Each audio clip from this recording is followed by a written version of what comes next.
ননদ বলে, বৌদি কি রোজ রোজ একই মাছের ঝোল রান্না করো বলো তো? তোমার হাতের মাছের ঝোল খেতে আমার একদমই ভালো লাগে না। তা ননদিনী, আমার হাতের মাছের ঝোল খেতে যখন ভালোই লাগে না, তোমার দাদা তো কেজি খানেক মাছ এনেছে, তবে মাছটা না হয় তুমিই রান্না করো।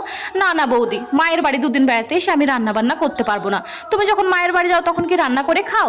রান্না করে খাই না খাই সেটা বড় কথা না, তবে তোমার মতো কারো রান্নার খুঁত ধরি না। কেউ যদি ভালোবেসে এক গ্লাস জল ঢেলে খাওয়ায়, তার সামনে এমন ফিল করি যাতে মনে হয় তার হাতের এক গ্লাস জল খেয়ে আমি অনেক তৃপ্তি পেয়েছি।